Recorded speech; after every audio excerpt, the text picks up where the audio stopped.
أعني ولا تعن علي وانصرني ولا تنصر علي واهدني ويسر الهدى لي.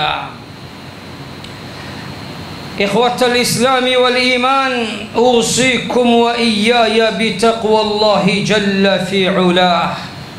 إذا المرء لم يلبس ثيابا من التقى تقلب عريانا ولو كان كاسيا، وخير لباس المرء طاعة ربه ولا خير في من كان لله عاصيا.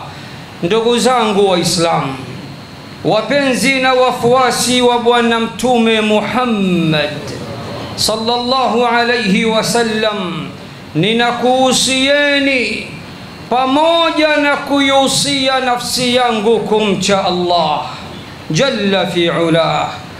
Na tufahamu ya kwamba ikiwa mwana wa Adam hakuwa tayari kuvaa vazi la ucha Mungu, basi hubadilika kuwa uchi hata kama amevaa mavazi. Na vazi bora kwa mtu ni kile kitendo cha kumcha na kumtii Mola wake. Na siku zote hakuna kheri kwa yeyote yule aliyekuwa tayari kumkera na kumudhi na kumasi Mola wake. Ikhwata al-Islami wal-Iman, ityanul mar'ati fi duburiha haramun. Anwani ya khutba yetu ya leo, kichwa chake cha habari kinatuambia ni haramu kumuingilia mwanamke kinyume na maumbile. Na khutba yangu ya leo, kama ilivyo ada na kawaida yangu, itakuwa ina dondoo. Dondoo ya kwanza husema Nabiyuna Muhammad sallallahu alayhi wasallam harrama ityana almar'ati fi duburiha. Mtume wetu Muhammad sallallahu alayhi wasallam ameharamisha kumwendea mwanamke kinyume na maumbile. Ameharamisha kumwingilia mwanamke katika tupu lake la nyuma. Dondoo ya pili inasema sababu nuzulil aya, sababu ya kushuka aya iliyosema nisaukum harthun lakum fa'tu harthakum anna shi'tum. Wake zenu ni makonde yenu, ni mabustani yenu, ni mashamba yenu. Hivyo basi yaendeeni makonde yenu vyovyote mtakavyo, kwa namna yoyote mnayoitaka, kwa staili yoyote mnayoitaka. Aya hii sababu ya kushuka kwake nini? Ama nukta ya tatu inasema aqwalu ulamai ahli sunnati wal jamaa fi tahrimi ityani almar'ati fi duburiha. Nitakupeni dalili chache, aqwali chache katika aqwali kede, aqwali kem za maulama wa ahlu sunna wal jamaa, aqwali yenye kuharamisha kuwaendea wanawake kinyume na maumbile. Ama nukta ya nne inasema aqwalu ulamai shia fi tahlili ityani nisai fi adbarihinna. Pia nitakupeni aqwali mbalimbali za wanawachuoni wa kishia wakihalalisha kabisa kabisa suala zima la kuwaingilia wanawake kinyume na maumbile. Moja kwa moja nianze na hadithi aliyoipokea al-Imamu Muslim katika sahihi yake kwa nambari 302, hadithi ya Anas ibn Malik radiyallahu ta'ala anhu wa ardah. Anas anatusimulia, Anas anatuhadithia, Anas anatuambia anna al-yahuda كانوا إذا حاضت المرأة فيهم Mayahudi walikuwa wana desturi mbaya. Mayahudi walikuwa na tabia mbaya. Tabia gani hiyo? Mwanamke anapopata hedhi katika nyumba yao, wake zao wanapoingia ndani ya hedhi, lam yuakiluha. Cha kwanza walichokuwa wakifanya, hawali nao chakula, wanawatenga na kuwapakulia vyakula vyao nje ya nyumba zao. La pili au cha pili, walam yujami'uhunna fil buyut, na walikuwa hawako tayari kuwaingilia ndani au katika majumba. Hilo likawastajabisha masahaba wa Bwana Mtume Muhammad sallallahu alayhi wasallam. Fasala ashabu النبي صلى الله عليه وسلم النبي صلى الله عليه وسلم مصحابا وكموليزا هيلو بوانا متومي محمد صلى الله عليه وسلم. يا رسول الله, hili likoje? Wakiingia katika hedhi, kipi tukifanye? Tuwatenge mazima mazima au tuchanganyike nao? Faanzala Allahu ta'ala, na hapo ndipo Allah alipoteremsha aya nambari 222 katika sura ya pili, suratul Baqara, aya inayosema wayasalunaka 'anil mahidi qul huwa adha, na watakuuliza na wanakuuliza ewe Muhammad, 'anil mahidi, masdarun mimi. Wako wanawachuoni waliosema almahidu maana yake lile eneo linalotoa hedhi, yani utupu wa mbele, na wako waliosema inakusudiwa hedhi, mwanamke anapoingia ndani ya hedhi. Na wanakuuliza ewe Muhammad, kutokana na wanawake pindi watakapoingia ndani ya hedhi, je, wawaingilie kama kawaida au wawatenge na kuwaweka nje ya majumba yao kama walivyokuwa wakifanya Mayahudi? Allah akasema, qul, sema ewe Muhammad, waambie ewe Muhammad, huwa adha, hiyo hedhi ni uchafu mtupu, ni udhia mtupu, ni madhara matupu. Fa'tazilu nisaa fil mahid, hivyo basi jitengeni na wanawake pindi wanapokuwa katika hedhi, msiwaingilie pindi watakapokuwa katika hedhi. Wala taqrabuhunna hatta yatahurna, na wala msiwakaribie, msiwaingilie, msikutane nao kimwili hadi pale watakapotaharika. فإذا تطهرنا, pindi watakapotaharika tu, fa'tuhunna min haythu amarakumullah, basi hapo ruhusa muwaende, muwaingilie katika pahala, piga mstari katika pahala alipokuamrisheni Allah jalla fi'ala.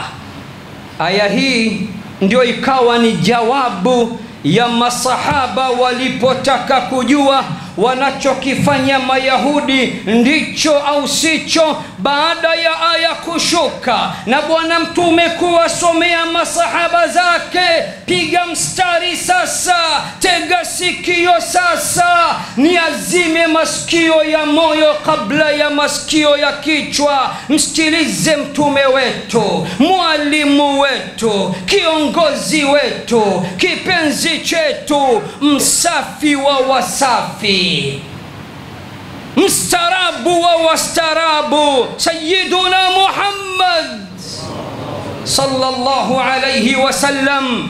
Akawaambia masahaba kwa munasaba wa aya hii, Allah hapo anachokukatazeni nyinyi Waislamu, wake zenu wakiingia ndani ya siku zao, ndani ya hedhi, msiwaingilie, lakini changanyikeni nao kama kawaida, laleni nao katika kitanda kimoja, kuleni nao sahani moja, zungumzeni nao, kuweni nao kama kawaida, lakini msiwaingilie tu. Ndipo Bwana Mtume akasema, isna'u kulla shay'in illa nikah, wake zenu pindi watakapoingia ndani ya hedhi, fanyeni nao kila kitu kasoro msiwaingilie. Nini maana yake? Maana yake muwachezee, maana yake muwapapase, maana yake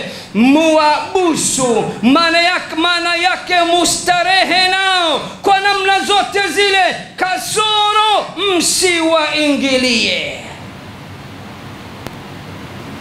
Na hapa ndipo ulamau ahli sunnati wal jamaa wanatuambia ya kuwa laiti Qur'ani ingelikuwa imeruhusu kuwaingilia wanawake kinyume na maumbile kama alivyodai jamaa yule, Qur'ani ingelisema msipate tabu, wanawake wana maeneo mawili, eneo la mbele na eneo la nyuma. Eneo la mbele likichafuka, qul huwa adha, waambie hapo sasa tayari pamekwisha kuwa ni pachafu, acheni sasa msikutane nao mbele, wageuzeni kama samaki, wageuzeni kama chapati, waingilieni kinyume na maumbile. Mbona aya haikusema hivyo? Na aya inajua wanaume tumeumbwa na matamanio makali. Wale wenye wake mmoja mmoja, wake zao wakiingia katika siku zao wanapataga tabu kwa namna moja ama nyingine.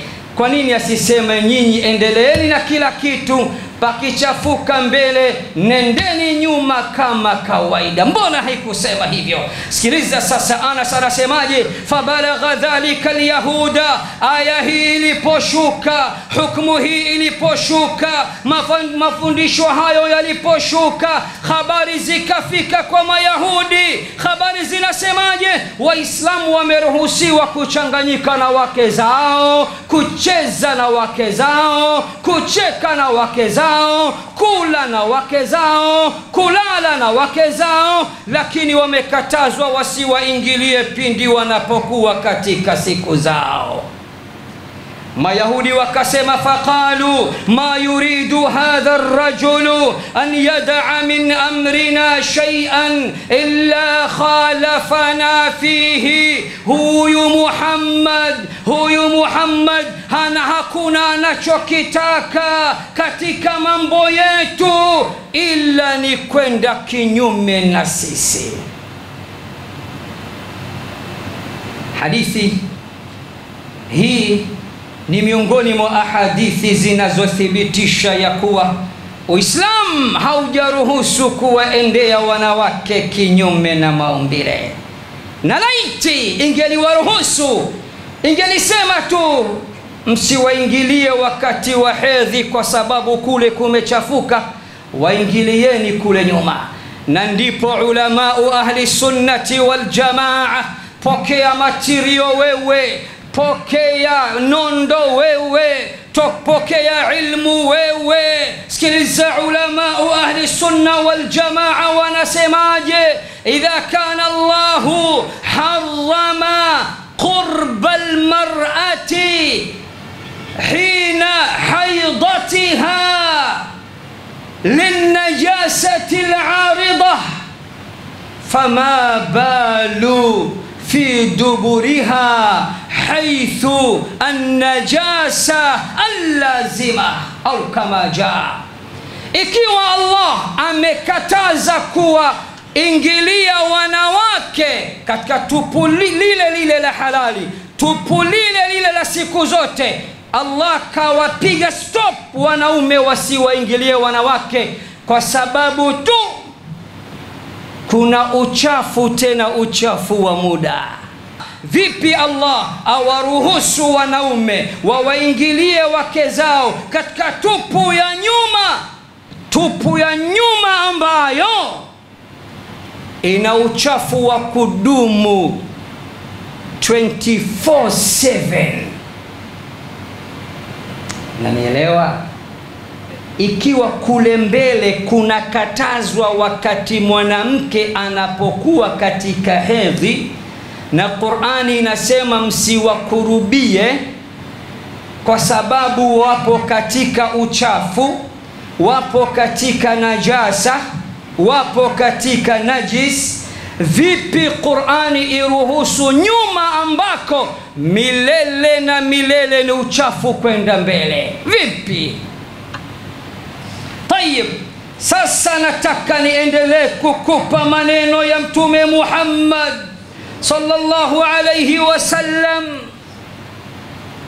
kabla ya kukupa aqwali za maulama wa Kiislamu. Kwanza tumsikilize mwenyewe, baba lao, bwana wa manabii na mitume, kiongozi wa manabii na mitume, mwalimu wa walimu, kiongozi wa viongozi, imamu wa maimamu, shekhe wa mashekhe, alimu wa maulama, bingwa wa mabingwa, fundi wa mafundi, profesa wa maprofesa, na yesi mwingine ni mtume wetu Muhammad sallallahu alayhi wasallam. Sikiliza hadithi hii iliyopokelewa na marawi 10 katika ulamau ahli sunna wal jamaa. Ameipokea al-Imamu Ibn Majah katika sunani yake kwa nambari 1924. Ameipokea al-Imamu Ahmad katika musnadi yake. Ameipokea al-Imamu Ahmad katika musnadi yake kwa nambari 21858. Ameipokea al-Imamu Shafi'i katika kitabu chake Musnadu Shafi'i bitartibi sanadi kwa nambari 90. Ameipokea al-Imamu al-Humaidi katika musnadi yake kwa nambari 440. Ameipokea al-Imamu an-Nasa'i katika Sunan al-Kubra kwa nambari 1080 kwa nambari 8933.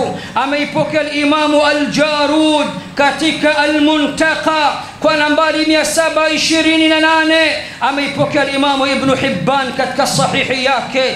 Ameipokea al-Imamu at-Tabarani katika al-Mu'jam al-Kabir kwa nambari 3716. Ameipokea al-Imamu Ibn Hazm katika al-Muhalla bil Athar juzu ya 9 kurasa 221. Ameipokea al-Imamu al-Baihaqi katika Sunan al-Kubra kwa nambari 1100 kwa nambari 14112 anna an-nabiy sallallahu alayhi wasallam qala, ya kwamba bwana mtume Muhammad sallallahu alayhi wasallam amesema, inna Allah la yastahyi min al-haqqi, hakika ya Allah haoni haya kusema haki. Fala ta'tu an-nisaa fi adbarihinna, msiwaende wanawake katika tupu zao za nyuma. Hakika ya Allah haoni haya kusema haki, hivyo basi msiwaende wanawake katika tupu zao za nyuma.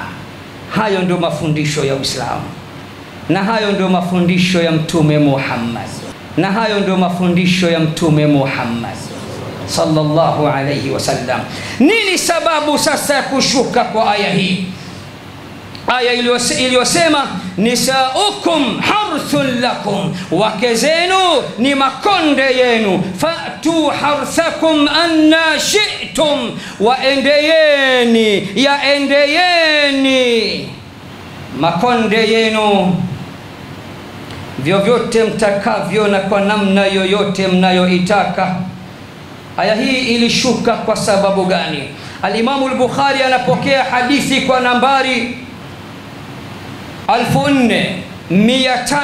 4528 na Al-Imamu Muslim anaipokea kwa nambari 1435, anna yahudiyan qala, ya kwamba siku moja myahudi mmoja amesema, idha nakaha ar-rajulu imra'atahu mujabbiyatan kharaja waladuhu ahwal. Myahudi mmoja amedai siku moja ya kuwa mwanaume akimwendea mke wake katika staili ya nyuma, huku akiwa anakusudia tupu la mbele, akishika mimba, basi atazaa mtoto kengeza.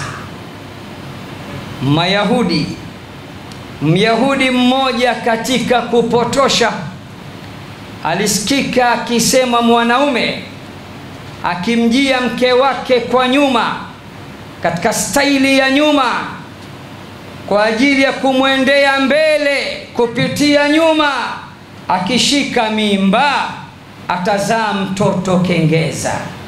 Ndipo Allah kashusha aya hii iliyosema nisaukum harthun lakum, wake zenu ni makonde yenu, ni mabustani yenu, ni mashamba yenu, hivyo basi yaendeeni makonde yenu, yaendeeni mashamba yenu kwa staili yoyote mtakayo. Qur'ani imekuja kuvunja hoja hii, itikadi hii ya Mayahudi. Ukimjia mke wako katika staili ya nyuma kwa minajili ya kumwingilia kwa mbele, akashika mimba, akashika ujauzito, basi hatozaa mtoto kengeza kwa sababu ya staili ile, bali watu wanazaliwa kwa maumbile tofauti tofauti kwa vile alivyowaumba Allah jalla fi'ala. Hii ndio ilikuwa sababu ya kushuka kwa aya hii. Njoo sasa ndugu yangu tuweze kuisoma aya kabla ya aya, maana mpotoshaji huyu amechukua aya nambari 223 Al-Baqara na akachukua kipande kidogo sana, akaacha aya ya kwanza nambari 222. Msikize Allah anasemaje. Allah anasema wayasalunaka 'anil mahid qul huwa adha fa'tazilu nisaa fil mahid wala taqrabuhunna hatta yatahurna ولا تقربوهن حتى يطهرن فإذا تطهرن فأتوهن من حيث أمركم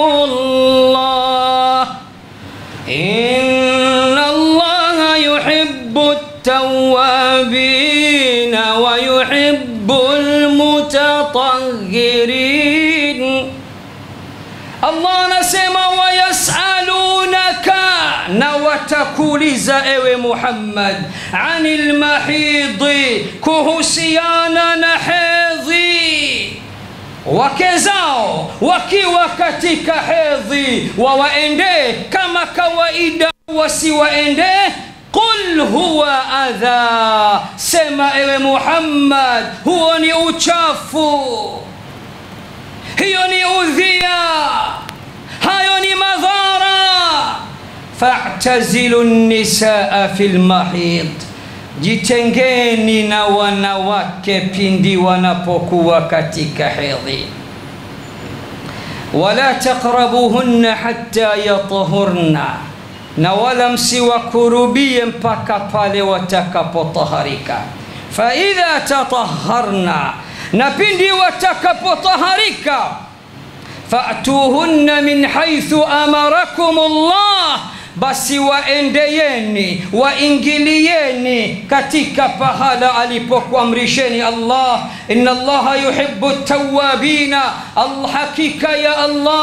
hakika ya Allah anawapenda wenye kutubia kwake. Wa yuhibbul mutatahhirin, na anawapenda wale wasafi, wenye kujisafisha, wenye kujitaharisha, na wenye kukaa mbali na uchafu. Aya hii ndani yake pana haya yafuatayo. La kwanza, aya hii imekataza kumwendea mwanamke katika tupu yake ya mbele, tupu ambayo ni halali kuiendea siku zote, miezi yote, miaka yote, isipokuwa tu pale atakapoingia katika siku zake. Na illa, sababu ya Allah kukataza pahala pamoja tu, sababu moja tu ikijitokeza, tusiwaingilie wanawake sehemu ya mbele, illa ni ile hedhi. Wal hukmu yaduru ma'a illatihi wujudan wa adama, na siku zote hukmu huzunguka na illa yake na sababu yake katika kupatikana kwake au kukosekana kwake. Nini maana yake? Maana yake huo utupu wa mbele Allah kaharamisha kuusogelea, kuukaribia, kuingilia pindi anapokuwa katika hedhi, na akasema huo ni uchafu. Swali la kuulizeni, hawa jamaa zetu wanaoshadidia duburi, wanaoshadidia utupu wa nyuma, wanaoshadidia rivers, wanaoshadidia kuingilia wanawake kinyume na maumbile, na kuulizeni, ikiwa Allah sababu ya kuharamisha kwake kuwaingilia wake zetu kwa sababu ya kuwa na hedhi ambao ni uchafu wa muda mfupi, vipi Allah aruhusu kuwaingilia wake zetu nyuma ambako masaa 222 na siku zote ni kuchafu tu? Illa ni nini ndugu zangu? Illa ni uchafu. Kwa nini Allah kakataza kuwaingilia wake zetu wanapokuwa katika hedhi? Kwa sababu ile hedhi ni uchafu. Je, nyuma hakuna uchafu? Illa ni nini ndugu zangu? Illa, kwa nini Allah akataze kuwaingilia wake zetu mbele pindi wanapokuwa katika hedhi? Kwa sababu pana udhia, kwa sababu pana madhara, kwa sababu pana uchafu. Je, nyuma hakuna udhia? Je, nyuma hakuna madhara? Je, nyuma hakuna udhia? Je, nyuma hakuna uchafu? Hili la kwanza. Hili ni la kwanza.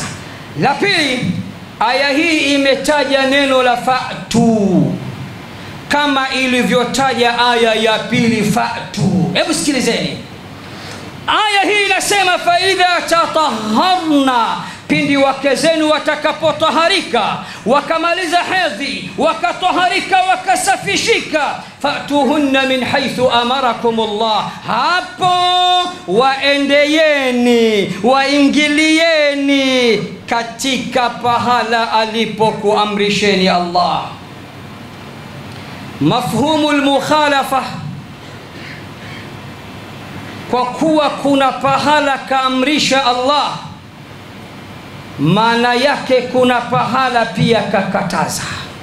Wa bidhiddiha tatabayyanu al-ashya'u, pindi watakapotaharika waendeyeni katika eneo ambalo Allah amekuamrisheni. Wapi?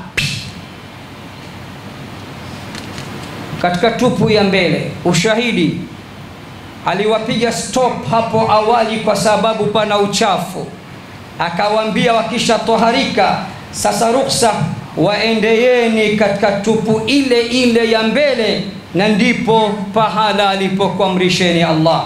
Kisha aya ikasema nisaukum harthun lakum, wake zenu ni makonde yenu.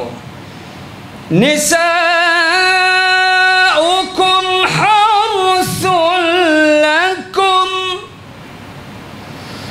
fa'tu harthakum anna shi'tum waqaddimu li anfusikum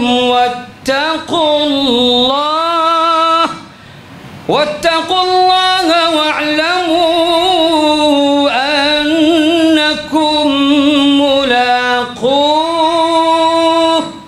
wa bashiril mu'minin.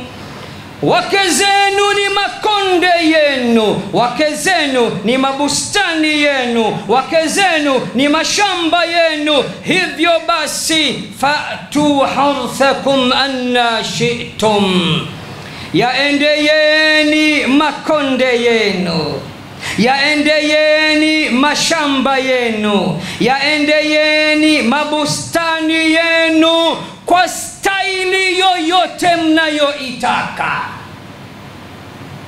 Kwa nini kwa staili? Kwa namna na sio sehemu. Maana jamaa yangu amesema aya inasema fa'tu harthakum anna shi'tum, waendeyeni wake zenu. Pana tafsiri tatu. Moja ya tafsiri tatu akasema sehemu yoyote, kisha akatusaidia akasema kichwani, maskioni, puani, matundu yote ya garagazi, ametuambia hivyo. Sasa usahihi ukoje? Sasa usahihi uko hivi, wake zenu ni makonde yenu, basi yaendeyeni kwa namna, kwa staili yoyote mtakayo, na sio sehemu yoyote yenye matundu kama wanavyotafsiri hawa wapotoshaji. Ushahidi Sheikh, ushahidi kwa nini Allah kamwita mwanamke kuwa ni konde? Kwa nini katuambia wake zenu ni makonde yenu, wake zenu ni mashamba yenu? Kwa nini? Sote tunafahamu ya kuwa mwanamke hakuitwa shamba, hakuitwa konde, ila kwa sababu ni pahala pa kuzalisha mtoto. Mbegu anazo mwanaume, anazitupa katika konde lake, kisha mwanamke anaotesha kwa idhini ya Allah. Sasa nauliza, kati ya sehemu ya mbele na sehemu ya nyuma, wapi panaweza kuzalisha mbegu? Wapi panapoweza kuzalisha mazao? Wapi panapoweza kuzalisha mtoto? Wapi? Huko nyuma, tia mbegu zako kadri ya uwezo wako, katu mpaka kiyama hautarajii kuvuna mazao wala mtoto. Wapi sasa? Ni kule mbele ambako Allah kasema wake zenu ni makonde yenu, ni mashamba yenu, yajieni mashamba yenu kwa staili yoyote mtakayo. Na aya hii imeshuka baada ya Mayahudi kupinga staili, wakasema mwanaume akimjia mkewe kwa staili ya nyuma, kwa makusudio ya mbele, akibeba ujauzito, basi mtoto wake atakuwa makengeza. Qur'ani ikashuka ikasema hapana, wake zenu ni makonde yenu, waingilieni kwa staili yoyote, hata staili ya nyuma kwa makusudio ya mbele, na hata wakishika ujauzito basi hawatozaa watoto makengeza. Hilo la kwanza. La pili, twende aya nambari 187 Al-Baqara, sura ya pili. Hapo awali ndugu zangu, masahaba walikatazwa kuwaingilia wake zao mwezi mtukufu wa Ramadhan usiku, wakawa wanapata tabu, hawaingilii wake zao usiku. Ramadhani yote mwezi mzima hakuna kumkaribia, mchana ni funga, haram kumkaribia, na usiku pia ilikuwa haram kuwakaribia. Hilo likawa linawapa tabu masahaba, linawapa dhiki masahaba. Kipi sasa kilichotokea na yapi yaliyojiri na ruhusa gani aliyoitoa Allah jalla fi ula? Aqulu ma tasma'un wastaghfirullah li wa lakum fastaghfiruhu innahu huwal ghafurur rahim wa huwal barrul karim. وأصلي وأسلم صلاة وتسليما يليقان بمقام أمير الأنبياء وإمام المرسلين سيدنا ونبينا محمد صلى الله عليه وعلى آله وصحبه أجمعين. Kipi sasa kilichotokea? Yapi sasa yaliyojiri? Qur'ani tukufu ilisema nini ndugu zangu? Katika aya nambari 187 katika suratul Baqara, Qur'ani kaja na rukhsa baada ya kuwanyima kuwaingilia wake zao mwezi mzima wa Ramadhan, hata usiku waliharamishiwa. Allah kasema uhilla lakum lailata siyami rafathu ila nisaikum, hivi sasa mehalalishiwa kukutana na wake zenu usiku wa Ramadhan. Hunna libasun lakum, wao ni mavazi kwenu nyinyi, wa antum libasun lahunna, na nyinyi ni mavazi kwao. Alima Allahu annakum kuntum takhtanuna anfusakum fataba alaykum wa afa ankum. Allah amekwisha jua ya kuwa mlikuwa mkijikhini nafsi zenu, mkipata tabu. Pale alipowapiga stop, hata usiku wa Ramadhani msiwakurubie. Kisha aya iliyofuata ikasema falana bashiruhunna, hivi sasa kutaneni nao kimwili. Wakati gani? Usiku wa Ramadhan. Wabtaghu ma kataba Allahu lakum, natafuteni kile alichokuandikieni Allah. Ulamau ahli sunna wal jamaa wanatuambia hapa Allah anakusudia tafuteni watoto ambao Allah amewaandikia. Falana bashiruhunna, hivi sasa kutaneni nao kimwili usiku wa Ramadhan. Wabtaghu ma kataba Allahu lakum, tafuteni watoto aliowaandikia Allah. Ndugu zangu, watoto wanatafutwa upande gani? Akili kichwani mwako. Na ndio maana Qur'ani ikawaita wanawake au ikawafananisha sawa na shamba. Na shamba ni pahala pa kupanda na pa kuvuna. hata siku moja pahala pa nyuma huwezi kupapanda wala kupavuna wala kuiita sehemu ya nyuma kuwa ni shamba. Njoo sasa ndugu yangu, sikiliza tafsiri chache, na kwa muda nitakatakata. Ulamau ahli sunna wal jamaa wametafsiri vipi kwanza aya ya pili. Al-Imam Ibn Jarir at-Tabari katika tafsiri yake juzuu ya 3 ukurasa 376 hadi 377 hadi 378, pale alipokuwa kitafsiri aya ya Allah, fa'tuhunna min haythu amarakumullah, waendeeni wake zenu katika pahala, katika sehemu aliyo kuamrisheni Allah. Akasema ay minal qubuli la minad duburi, yani waingilieni katika pahala alipokuamrisheni Allah, yani pahala pa mbele na sio pahala pa nyuma. Na pia al-Imam Ibn Jarir at-Tabari akanukuu kauli ya sahaba Abdullah ibn Abbas na tabi'i Mujahid na Qatada na Ar-Rabi' na Ibrahim an-Nakhai, hawa wengine ni matabi'in,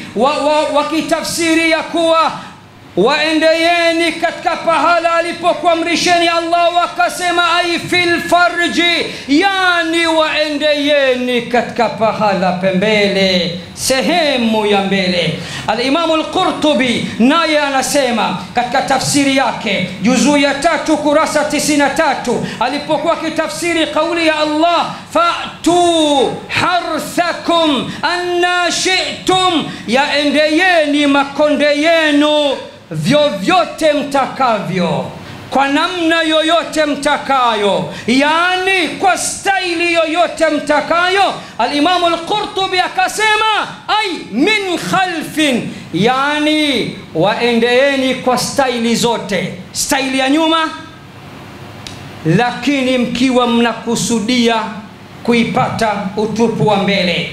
Wa min quddam, na pia muingilie kwa staili ya mbele. Wa barikatan, na pia muingilie hali ya kuwa wamepiga magoti. Wa mustalqiyatan, na pia muingilie wakati wamelala chali. Mwana wa chuoni wa Kiislamu huyo al-Imam al-Qurtubi katika tafsiri yake anasema, Allah aliposema waendeeni, yaendeeni mashamba yenu, waendeeni wake zenu vyovyote mtakavyo, akasema yani kwa staili zote.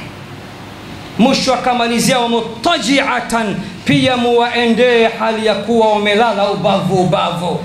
Huu ndo Uislamu, wala msipotoshwe mkaambiwa Uislamu ni dini ya uchafu, Uislamu ni dini ya uhuni, Uislamu ni dini ya liwati. La wallah, Uislamu sio dini ya liwati, siko mwanamke, siko mwanaume. Haya matendo ni haramu kabisa. Msikiliza al-Imam al-Hafidh Ibn Kathir katika tafsiri yake mujalladi wa kwanza ukurasa 588, wakati anatafsiri fa'tuhunna min haythu amarakumullah, akasema fihi dalalatun ala tahrimi alwat'i fi ad-duburi. Allah aliposema waingilieni wake zenu katika pahala alipokuamrisheni Allah, anakusudia sehemu ya mbele na wala sio sehemu ya nyuma. Al-Imam Shanqiti anasema katika kitabu chake Al-Azbul Munir min majalis Shanqiti fi tafsir juzuu ya 3 kurasa 557, wakati anatafsiri wake zenu ni makonde yenu, basi yajieni vyovyote mtakavyo, akasema wal ma'muru bi itiyanihi mahalla al-harthi, na hapa Allah ameamrisha kuwajia wanawake katika pahala pa kuvuna ambako ni mbele. Wa ma'lumun anna mahalla harthi al-awladi al-qubul, wa ma'lumun anna mahalla harthi al-awladi laysa ad-dubur. Al-Imam Shanqiti anasema na inafahamika kabisa pahala pa kupanda mbegu sio nyuma, kama tulivyo ambiwa na wapotoshaji hao. Al-Imam al-Baghawi katika tafsiri yake juzuu ya kwanza kurasa 291 amenukuu kauli ya mmoja katika wema waliopita, anasema Allah aliposema yaendeeni makonde yenu vyovyote mtakavyo, akasema innama huwa al-farju, hapo Allah kakusudia muwaingilie kwa mbele. Al-Imam al-Hafidh al-Dhahabi anasema katika Siyaru A'lami an-Nubala juzuu ya 14 ukurasa 128 anasema qad تيقنا بطرق لا محيد عنها نهي النبي صلى الله عليه وسلم عن أدبار النساء. Hakika na bila ya shaka tumekwisha pata yakini kwa njia mbalimbali ambazo haziwezi kukwepeka ya kuwa Bwana Mtume sallallahu alayhi wasallam amekataza kuwaendea wanawake kinyume na maumbile. Al-Imam Ibn al-Qayyim katika Zadul Ma'ad fi hadi khairil ibad juzuu ya 4 kurasa 240 anasema waqad dallatil ayatu ala tahrimil wat'i fi duburiha, aya hii ya Qur'ani iliyosema waendeeni wake zenu pahala alipokuamrisheni Allah, maana yake Allah anaharamisha kuingilia wanawake kinyume na maumbile. Ibn Abbas, mtoto wa ammi wa Bwana Mtume Muhammad, Ibn Abbas حبر هذه الأمة وترجمان القرآن، صحابة مكبوة ونمتم محمد صلى الله عليه وسلم، naye alikuwa akisema fa'tu harthakum anna shi'tum, yaendeeni makonde yenu vyovyote vile mtakavyo, akasema fil farji, yani katika utupu wa mbele. Khutba yangu naomba nihitimishe na baada ya khutba niendeleze ili kumaliza khutba hii. Wiki ijayo niishi na mambo ya Dhulhijja na masiku 10 bora. Nitalazimika Ijumaa ya leo kumaliza baada ya khutba na swala. Na hitimisha kwa angalizo lifuatalo. Nikwambieni Waislamu, msibabaishwe, msiyumbishwe. Kitendo hichi kichafu cha kuingilia wanawake kinyume cha maumbile sio kitendo cha Uislamu. Na laiti kitendo hichi kingelikuwa ni kitendo cha Uislamu, na laiti Qur'ani ingeliruhusu, na laiti Qur'ani ingeliruhusu, na sunna za Bwana Mtume Muhammad sallallahu alayhi wasallama zingeliruhusu, mngetusikia siku nyingi sana tukiliweka wazi. Sisi hatuna taqiya katika dini yetu, lakini tangia tunapata akili mpaka leo tukisikia tunasikiaga wanaoshadidia jambo hili ambao hawa jamaa zetu. Hamjawahi kumsikia shekhe yoyote wa kisunni, na nileteeni klipu yake hata moja, nusu klipu ya shekhe yoyote wa kisunni katika nchi hii na Afrika Mashariki akihalalisha kuwaendea wanawake kinyume na maumbile. Hii maana yake ni haramu, na hayo sio mtindo wetu. Huu ni mtindo wa wale ambao sasa hivi wamejitokeza live na wanasema hili limo katika Uislamu na sio katika dhehebu lao au dini yao. Hilo ni la Uislamu, anaitaka kutuhumu aituhumu Qur'an. Hili peke yake linakutosheni. Wanaolishadidia ndio mtindo wao, ndio mchezo wao mchafu. Sisi hatulishadidii, hatujawahi kulisema, kwa sababu tunaamini kwa asilimia zote hili ni haramu kwa mujibu wa Qur'ani na Sunna. Mwisho, Ijumaa 2 zilizopita nimetoa khutba kali sana kuhusu udhaifu wa Waislamu. Nikasema moja ya udhaifu wetu ni migogoro kuwa mengi baina yetu, makinzano kuwa mengi baina yetu, na mashekhe kubishana na kupigana radi. Naomba niliweke wazi, kwa wale watakaodhani ya kuwa shekhe Ijumaa 2 zilizopita tu katuambia kwamba hayo tuyaweke pembeni, leo yeye karudi anashambulia. Kwanza si shambuli. Pili, mimi si mtu wa ikhtilafu, na ndio maana hunikuti kwamba maisha yangu ni maisha ya raddi tu, kuwajibu watu. Siko huko.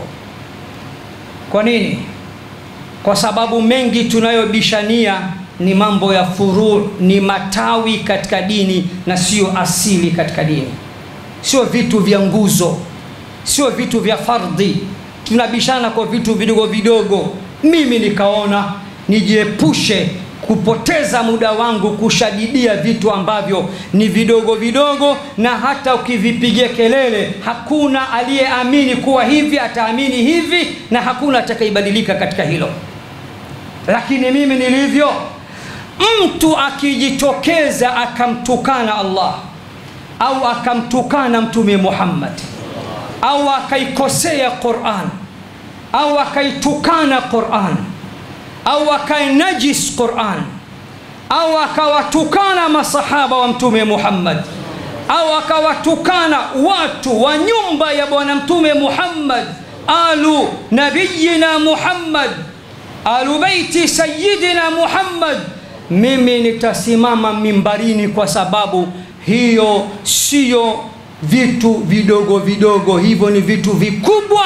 Lazima nipande mimbarini kuyakemea. Kwa hiyo ninachokifanya leo, nakemea maovu ya mtu mmoja aliyejitokeza hadharani akiisingizia Qur'ani, akiruhusu wanaume wawaingilia wake zao sehemu zozote, kichwani, puani, masikioni, katika tundu la nyuma, katika maumbile ya nyuma. Hao ndio mimi nakuja kuwashambulia. Tena baya zaidi, wanasema Qur'ani ndio iliyoruhusu, na kisha anasema hii aya ni mujmal, na akikusudia mujmal maana yake yahitaji urudi katika tafsiri mbalimbali. Lakini wakati huo anatumia aya hiyo hiyo kuhalalisha kuendea wanawake kinyume na maumbile, kwa kuwa mtu kapotosha mambo al-ma'lumu min ad-din bid-darura, jambo kubwa katika dini. Lazima nisimame nikemee. Na kuulizeni na hitimisha, hivi Wakristo wakisikia haya mafundisho kwamba jamani, Qur'ani imeruhusu kuwaingilia wanawake kinyume na maumbile, si tunajitukanisha, tunaukashifu Uislamu, tunautukanisha Uislamu, na pia hakuna atakayekubali kuja kwa Muislamu. Wamama watalia, watasema mwanangu, binti yangu usisilimu, Waislamu tabia zao chafu, wanawalawiti wanawake. Na ndio maana nimejitokeza kukemea, kwa sababu hili ni ovu, na Mtume kasema atakayeona miongoni mwenu ovu aliondoe kwa mkono wake, akishindwa kwa ulimi wake. Kwa mara hiyo niko vile niko stable, si mtu wa migogoro, si mtu wa radi za hovyo. Lakini mtu akiingia akaitukana Qur'an, akamtukana Allah, akamtukana Mtume Muhammad sallallahu alayhi wasallam, akawatukana masahaba Mtume Muhammad sallallahu alayhi wasallam, akawatukana watu wa nyumba ya bwana Mtume Muhammad sallallahu alayhi wasallam, huyo kaingia katika 18 zangu. Allahumma ij'al اللهم اجعل جمعنا اللهم اجعل جمعنا هذا جمعا مرحوما، واجعل تفرقه من بعد تفرقا معصوما، اصلح ذات بيننا والف بين قلوبنا. اللهم صل وسلم على سيدنا محمد وعلى ال محمد كما صليت على ابراهيم وعلى ال ابراهيم في العالمين انك حميد مجيد. سبحان ربك رب العزه عما يصفون، وسلام على المرسلين، والحمد لله رب العالمين.